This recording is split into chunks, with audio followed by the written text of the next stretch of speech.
Pour moi, c'est une question de droits humains, parce que le climat menace les droits humains les plus élémentaires. Et donc, je milite pour le climat et pour les pays les plus touchés, notamment nos pays africains.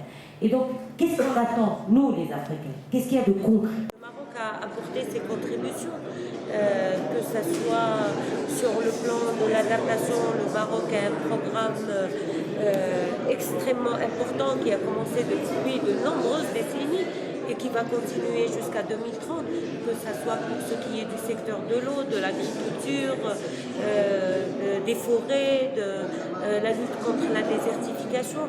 Le Maroc a également mis en place un programme assez, je dirais, ambitieux pour ce qui est de l'atténuation. L'atténuation avec la politique de l'énergie, des énergies renouvelables. Et vous savez que le Maroc va participer à hauteur de 42% de sa capacité électrique en 2020. Le début de l'accord de Paris. Nous, on sera déjà à 42%. Le Maroc a un programme d'ici 2020 d'intégration de la politique de la gestion des déchets. Les déchets qui participent à 18% de taux des émissions de gaz à effet de serre. Et donc on a une politique de valorisation et de lutte contre les changements climatiques à partir des déchets.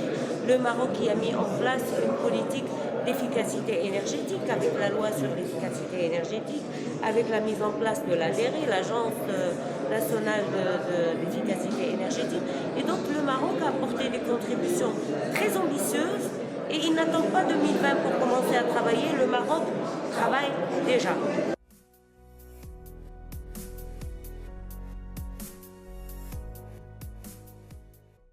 L'Agence française de développement est un acteur de l'État français qui finance les opérations de développement de par le monde, et notamment au Maroc depuis 1993. À ce titre-là, nous finançons au Maroc, par exemple, un certain nombre d'opérations et de programmes.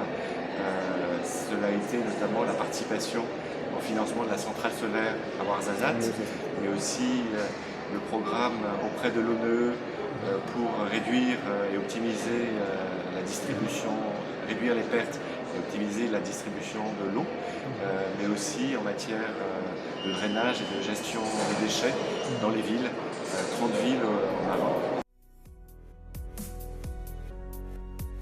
Nous avons souhaité, avec nos amis marocains, organiser cette conférence ici à la Bibliothèque nationale du Royaume du Maroc, une conférence sur le sujet du climat, du changement climatique. Comme vous le savez, à la fin de cette année, à Paris, il y aura la grande conférence des Nations Unies sur le climat. Et l'année prochaine, c'est le Maroc qui accueillera à son tour cette conférence, et ce sera à Marrakech. Il va donc y avoir un passage de relais entre la France et le Maroc sur les négociations internationales relatives au climat.